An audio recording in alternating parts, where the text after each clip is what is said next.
Dominasi otak dari AFTA, pembahasan hasil analisa bakat melalui sidik jari, Aquila Fingerprint Talent Analysis. Nah, yang kita bahas yang pertama adalah di perbedaan. Fokus di perbedaan. Jadi bisa dilihat di sini, kalau otak kirinya itu 51, kemudian otak kanannya 48. Perbedaannya berapa? Di 3,23. Nah, 3,23 ini artinya apa? Itu dari sini. Kalau kurang dari 3% itu kita anggap sebagai orang normal. Benar-benar normal, bisa ke kanan, bisa ke kiri, semuanya normal.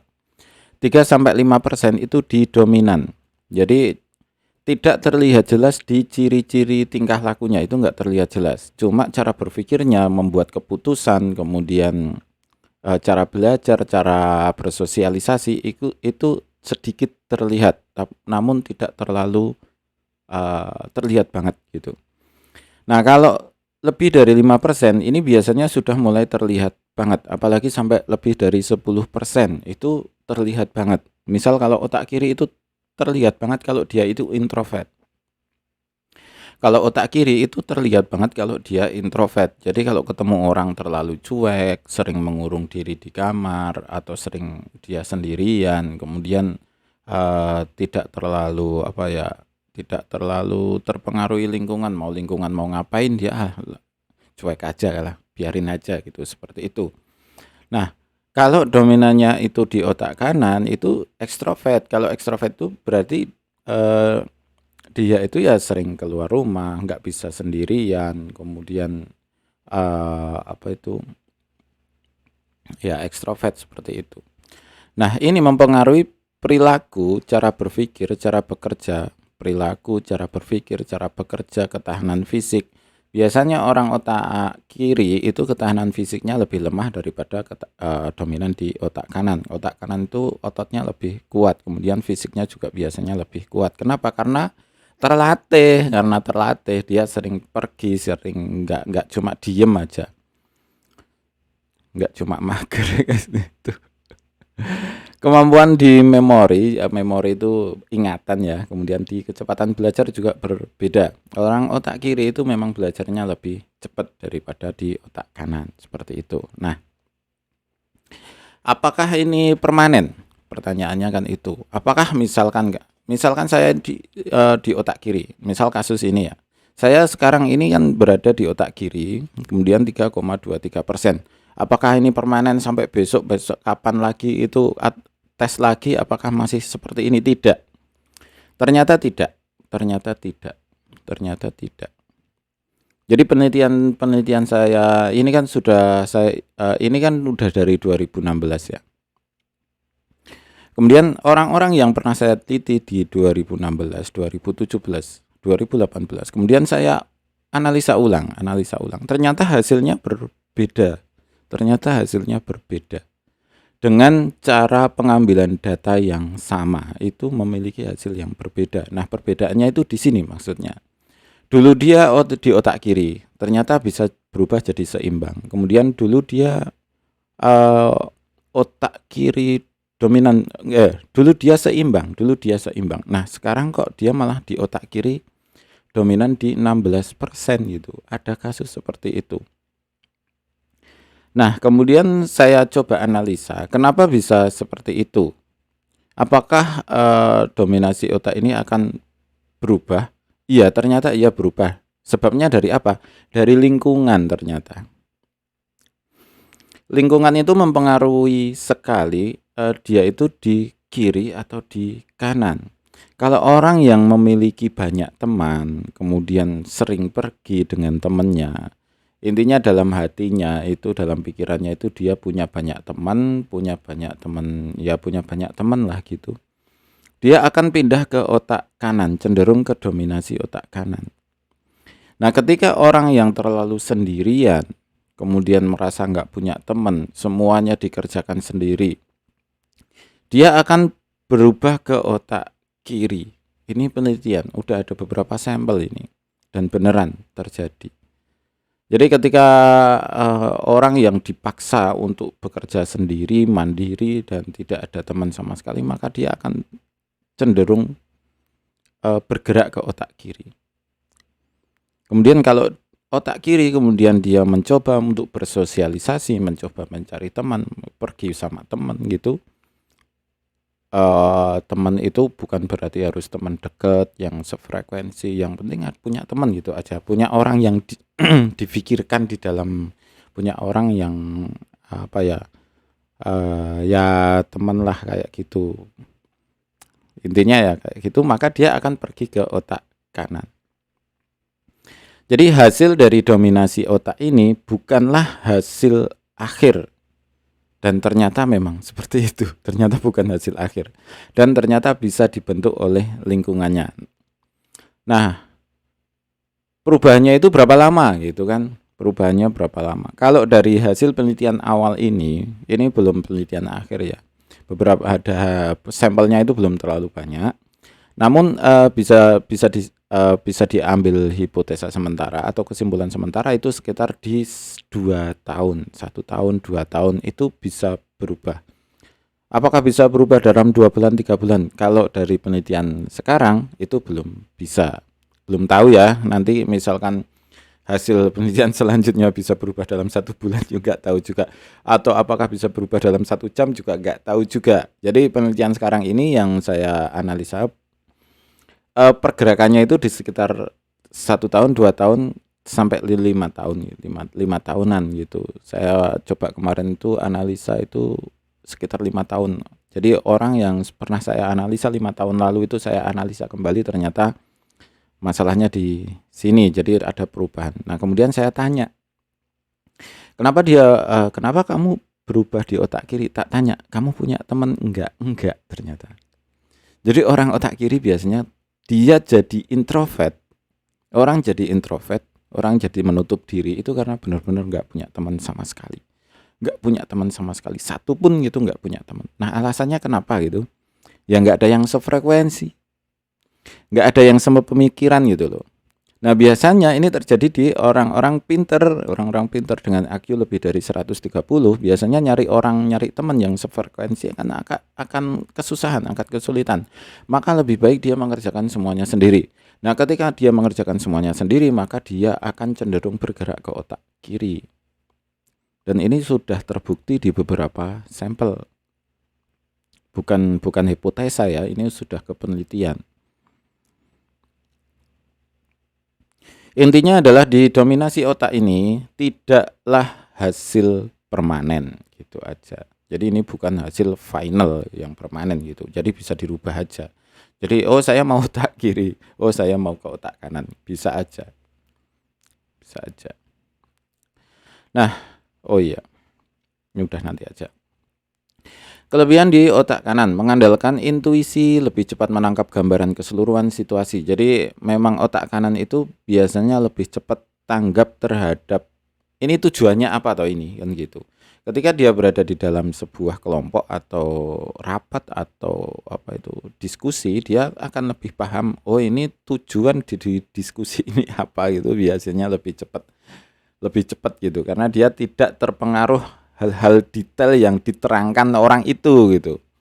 Jadi kalau ada orang yang sedang menerangkan sesuatu gitu, dia bisa mengambil gambaran itu lebih cepat, kemudian bisa mengambil kesimpulan lebih cepat, biasanya seperti itu. Kemudian sosialisasi, komunikasi, interaksi dengan manusia lain, serta pengendalian emosi yang lebih baik. Yang dimaksud pengendalian emosi ini bukan berarti dia itu nggak marah-marah ya. Jadi orang yang bisa mengendalikan emosi adalah orang yang bisa marah dengan panjang. Orang yang bisa marah-marah dengan panjang itu malah orang yang bisa mengendalikan emosi. Jadi orang yang tidak bisa mengendalikan emosi itu malah diem kemudian ngamuk gitu aja. Kalap gitu. Itu malah orang yang tidak bisa mengendalikan emosi. Jangan dipikirkan kalau orang yang pengendalian emosinya itu bagus, malah orang yang diem itu enggak mesti juga, maksudnya enggak mesti juga. Jadi biasanya orang diem itu ketika digambarin diem tahu-tahu ngamuk. Nah itu beda, itu enggak bisa mengendalikan emosi. Jadi orang yang mengendalikan emosi itu bisa marah, bisa ngomong meluapkan kemarahannya, tapi dia tidak main tangan, masih bisa terkendali, bisa aman gitu ya. Orang yang diajak bicara pun ketika dia menyanggah gitu masih bisa tidak kalap. Jadi orang yang tidak bisa mengendalikan emosi itu ketika dia marah, dia sudah nggak bisa mendengarkan orang lain, sudah tidak bisa, jadi udah kalap itu aja, udah hilang itu kesadarannya.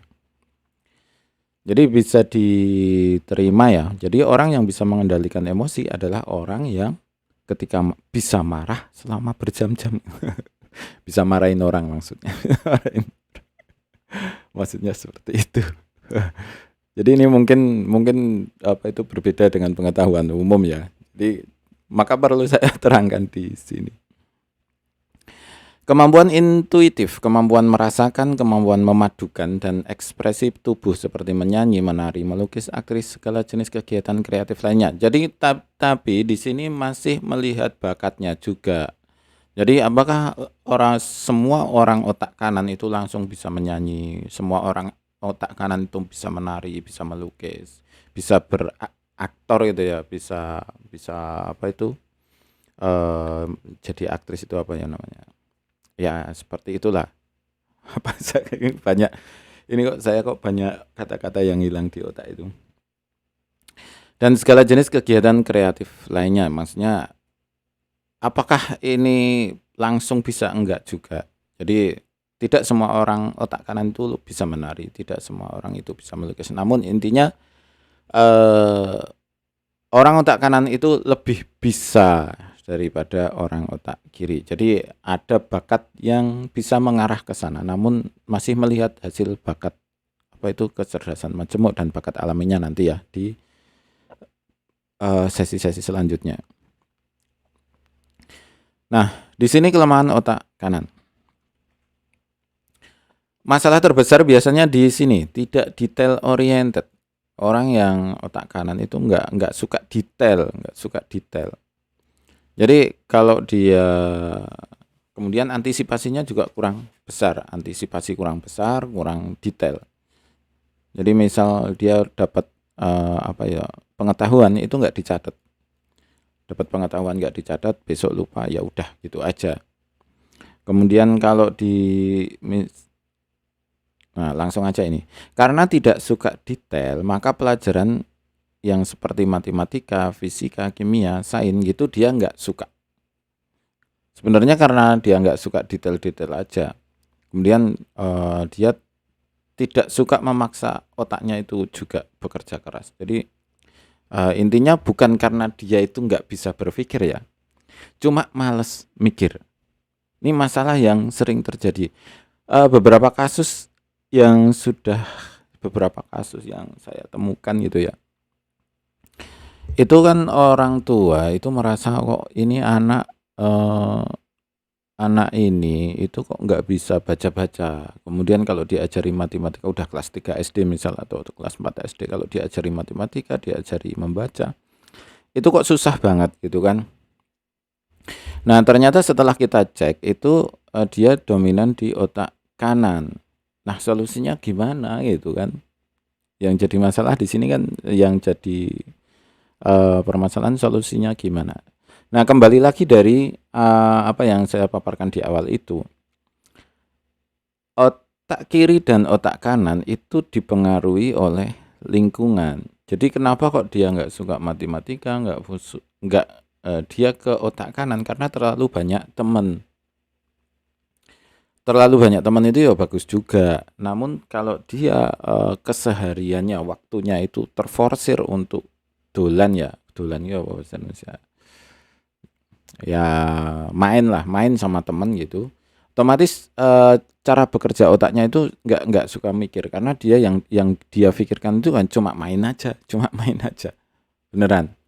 Jadi kalau ada kasus seperti itu, kurangi sedikit demi sedikit dengan orang yang ada di sekitarnya. Jadi teman itu ada, tapi nggak usah banyak-banyak. 10, 5 gitu aja udah itu udah sibuk banget.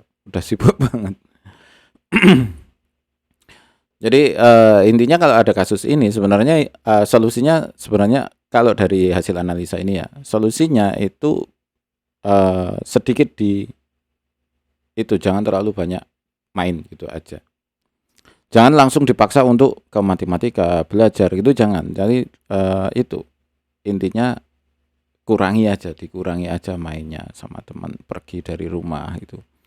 Kasih apa ya, kegiatan-kegiatan yang dia kerjakan sendiri.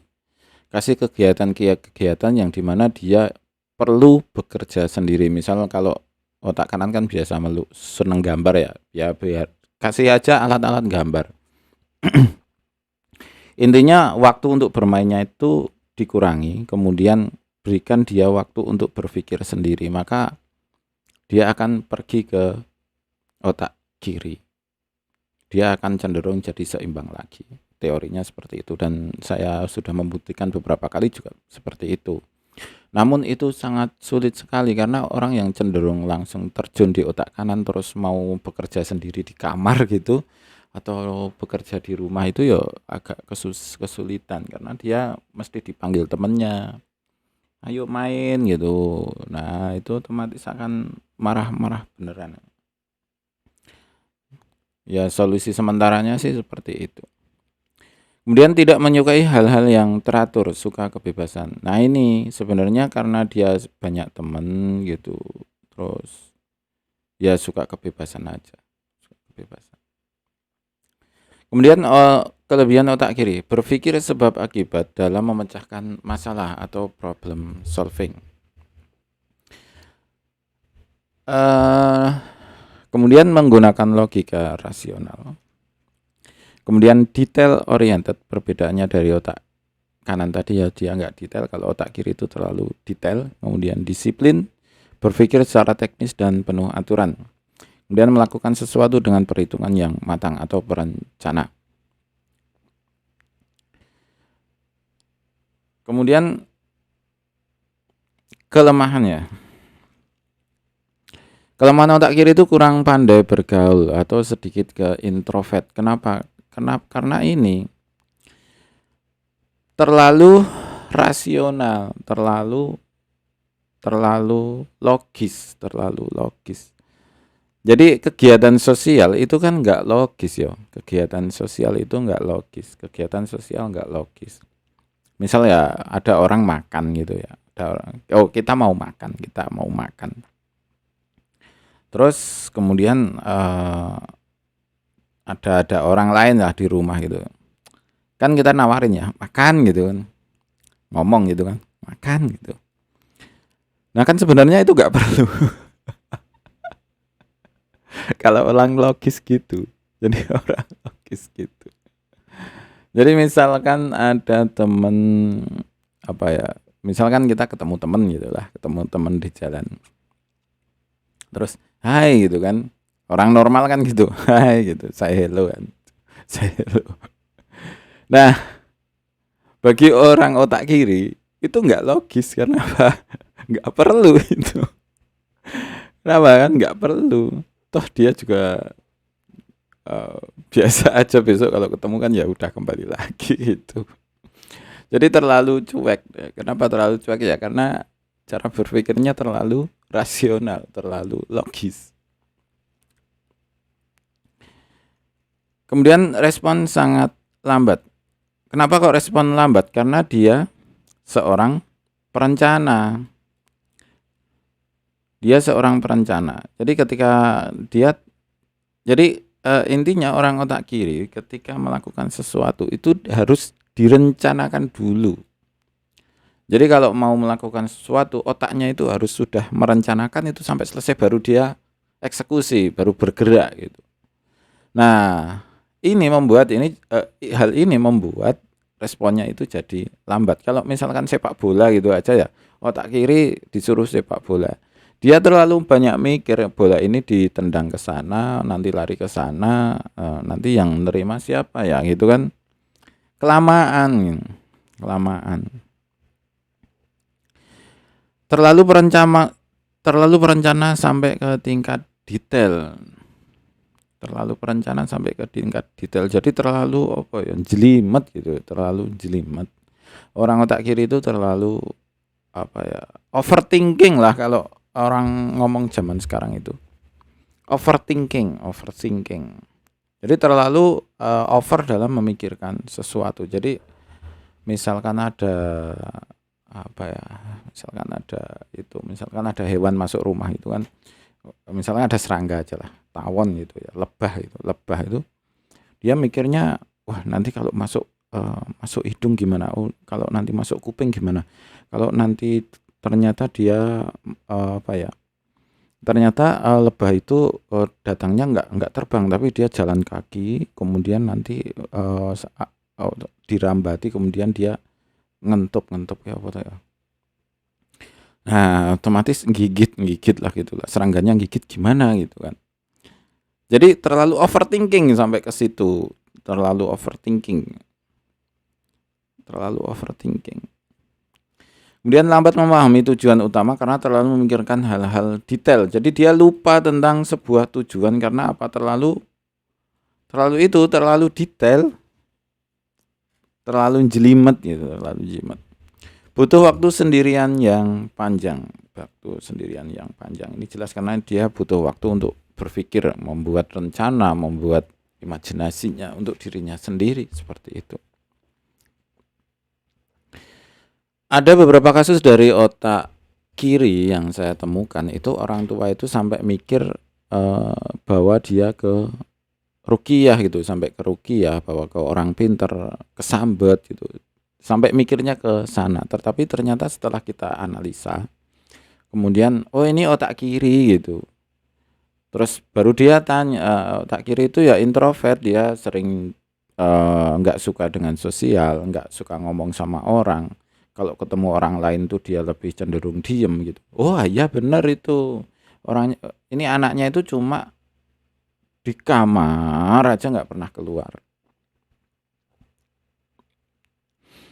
Jadi pemicunya orang otak kiri itu biasanya dipicu oleh pembulian. Jadi kena bully atau tidak disukai teman, atau ada teman yang apa ya namanya? Ada teman yang ngerjain gitu, ngeprank dia, atau ada teman yang ya intinya gagal sosial gitu aja lah. Dia gagal bersosialisasi sama orang-orang di sekitarnya, otomatis dia cenderung untuk diam gitu, cenderung untuk mengurung diri. Nah, kemudian yang tadinya seimbang itu berubah menjadi ke otak kiri, jadi introvert. Nah, kemudian kasus yang tadi saya tanya aja itu, kamu otak kiri seneng laptop gitu aja, tak tanya itu, seneng laptop, pengen laptop, terus kemudian dia bilang iya gitu, ya udah ketemu toh ibu. Jadi masalahnya cuma dia pengen laptop gitu aja. Seneng coding gitu, iya seneng coding. Nah udah, kemudian orang tuanya itu nanti belikan laptop, wah cuma itu, oh ya udah selesai itu urusan. Sebenarnya selesai urusan. Karena kemudian ketika nanti dia sudah bosan dengan laptopnya, kemudian diajak pergi keluar, dikenalkan dengan orang-orang, kemudian mulai membuat teman, mulai membuat apa ya, persahabatan gitu, otomatis dia akan normal dengan sendirinya.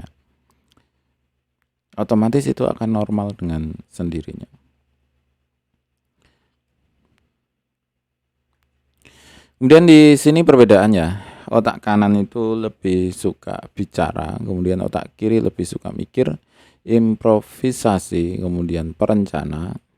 Otak kanan kerja di luar, otak kiri kerja di ruangan. Kemudian otak kanan itu ingatan hafalan, ingatan visual dan suara. Jadi ingatan dari otak kanan itu berupa hafalan, misal kuat arus adalah gitu kan, gitu. Kalau otak kiri itu ingatannya berupa visual atau menurunkan sesuatu, misalkan I sama dengan Q per T gitu kan. Berarti kuat arus itu Q itu apa tuh ya, muatan, per T itu waktu. Jadi kan kuat arus adalah jumlah muatan dalam satuan waktu, jumlah muatan dalam penghantar, jumlah muatan dalam suatu penghantar per satuan waktu gitu kan. Nah, kalau otak kiri itu langsung bisa menghafalkan kuat arus adalah jumlah muatan dalam penghantar di satuan waktu. Jadi dia bisa menghafalkan dengan lebih cepat, tapi kadang tidak paham dengan artinya. Itu kelemahannya otak kanan. Nah, otak kiri memang tidak bisa menghafal sama sekali. Kemudian berpikir praktis, berpikir logis, kemudian nyaman di keramaian, nyaman ketika sendirian. Jadi ini sedikit ke introvert gitulah, ciri-ciri introvert, hampir-hampir sama seperti ciri-ciri introvert. Manajer, kemudian di sini pemimpin, marketing di sini produksi, kemudian orientasi tujuan, orientasi detail, ekstrovert ke introvert.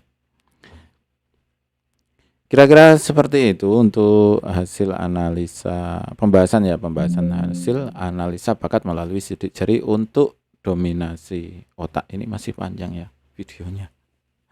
Nggak tahu ini kok agak pusing.